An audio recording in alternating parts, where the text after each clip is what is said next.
Magandang buhay mga kaibigan at naritong muli ang inyong matinik at ang musikero channel upang magbahagi na naman ng kalaman sa larangan ng matematika.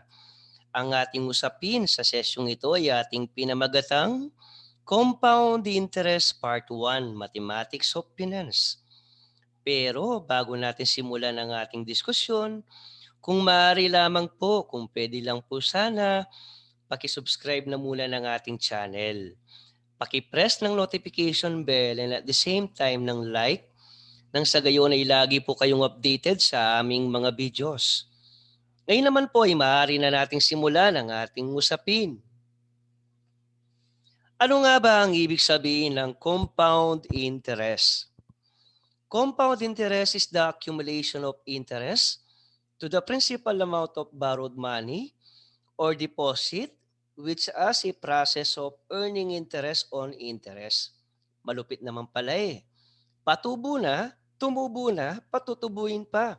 Ang ibig sabihin, mas mabilis lumago ang pera dito. Ang ibig sabihin, mas mabilis yumaman kapag compound interest ang ating gagamitin. It is the result of reinvesting interest rather than paying it out, so that interest in the next period is then earned on the capital sum plus previously accumulated interest.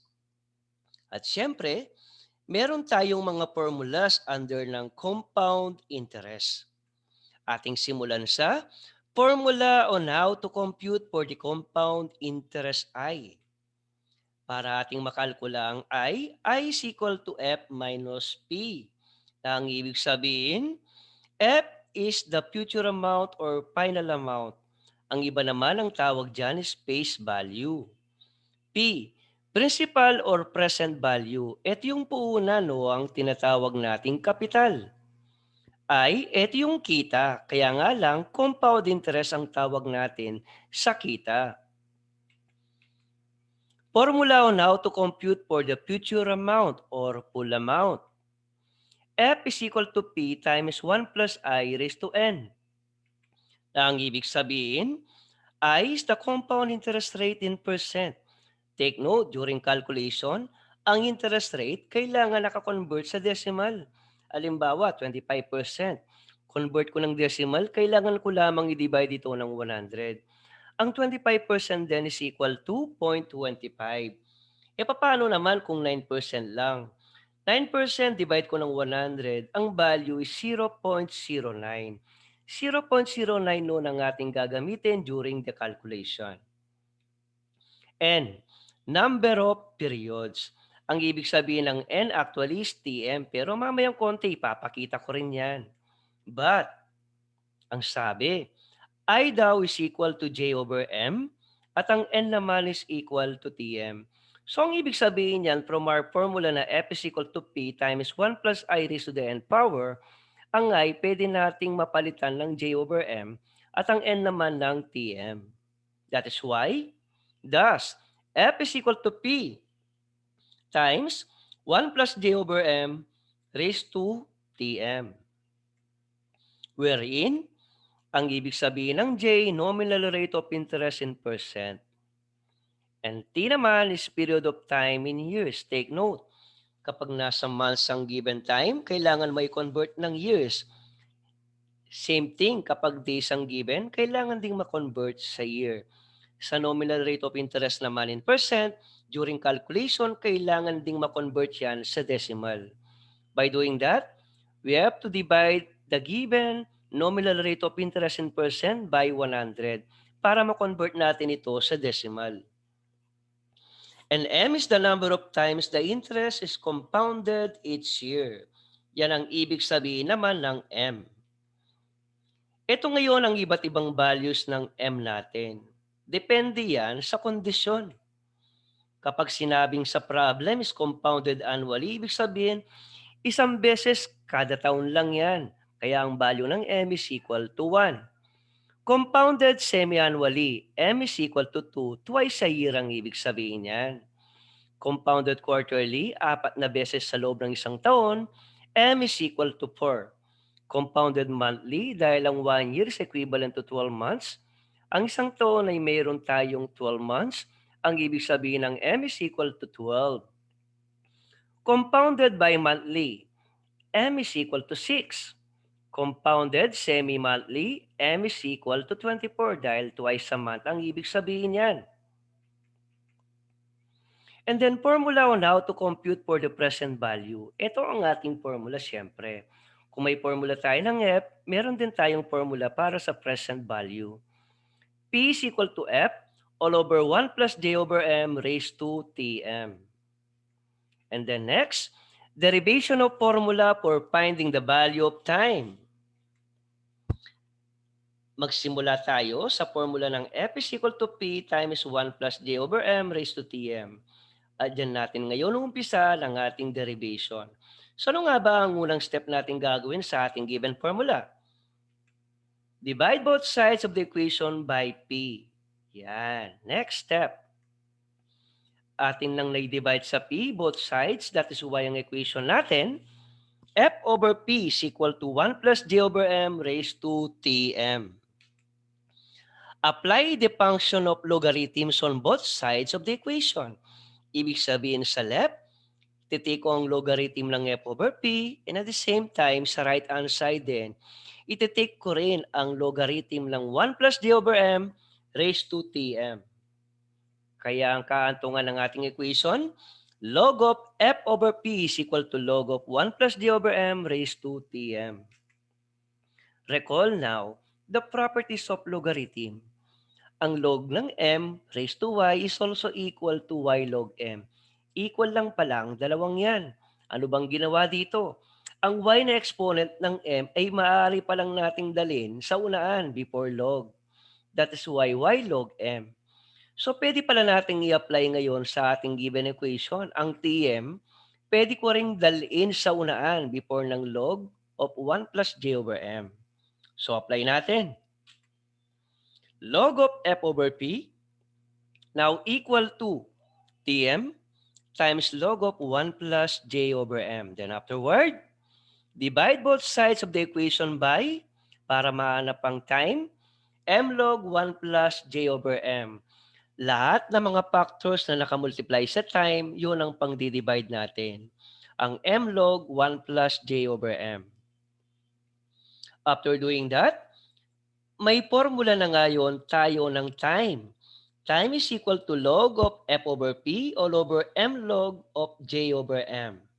Yan ngayon ang ating formula on how to solve for the period of time in years, T. Siyempre, ito naman ngayon ang derivation of formula natin for finding the value of the nominal rate of interest, J. Again, we start with the formula F is equal to P, 1 plus J over M raised to Tm. Divide both sides of the equation by P. F over P now is equal to 1 plus J over M raised to Tm. Next, extract the Tm root of both sides of the equation. Bakit? Kasi nga meron tayong kailangang ma-recall na Lawson radicals. N root of A raised to N is equal to A. Actually, ang hinahanap natin dito is J eh. Kaya lang mahirap hanapin ang J kasi naka-raise ang J sa Tm at may kasama pang denominator na M at naka-add sa J over M ang 1. So mahirap mag-transpose, mahirap mag-cross multiply kasi hindi pwede. Kailangan muna nating masimplify ang ating equation. So ibig sabihin kailangan nating gamitin ang ating kaalaman sa Lawson radicals. So let us back to our equation. I-apply natin ang Tm root of both sides.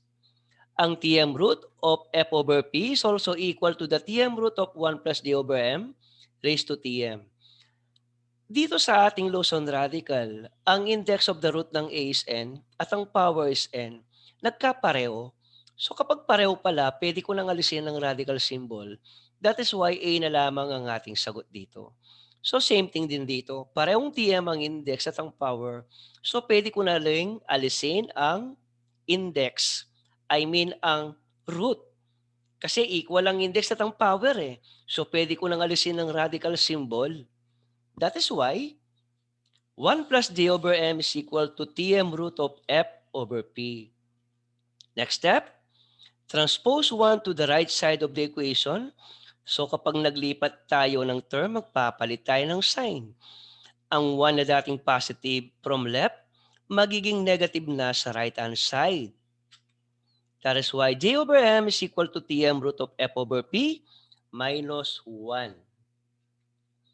Multiply both sides of the equation by M. Finally, we have now the formula for J, the nominal rate of interest. J is equal to M times Tm root of F over P minus 1 times 100%. At yan ngayon ang ating formula na gagamitin kapag naghanap tayo ng nominal rate of interest J. Ngayon naman ay maaari na tayo magsimulang mag-solve ng worded problem. Ito ngayon ang ating first example. Find the compound amount which would be obtained from the principal of 2,000 pesos at 6% compounded quarterly for 5 years. Ito ang ating mga given.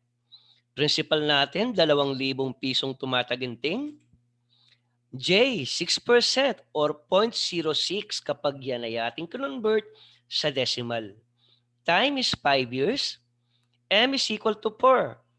Bakit 4? Kasi nga compounded quarterly ang ibig sabihin, 4 na beses kada taon. Solusyon natin, gamit ang formula ng pag-aanap ng F, F is equal to P times 1 plus J over M raised to Tm. So walang mahirap, kaibigan. Direct substitution lamang tayo at kailangan lang kabisado mong gamitin ang iyong awak na calculator. Mapa-Casio man yan, mapa-Sharp man yan, o kung ano man ang brand ng calculator na hawak mo. Pero mas mainam sana kung Casio kasi ako bilib ako sa Casio eh. Okay, proceed tayo. Direct substitution. 2,000 times 1 plus 0.06 all over 4 raised to 5 times 4. Ang sagot, in pesos, 2,693.71 pesos. Ulitin ko, 2,693 pesos and 71 centavos. Yan ngayon ang ating compound amount na inaanap at kasagutan para sa ating example number 1 under ng compound interest topic. Maraming salamat po. Hanggang sa muli. God bless us all po. Papuri sa Diyos magpakailanman. Mabuhay ang bawat kabataang Pilipino. Maraming salamat po.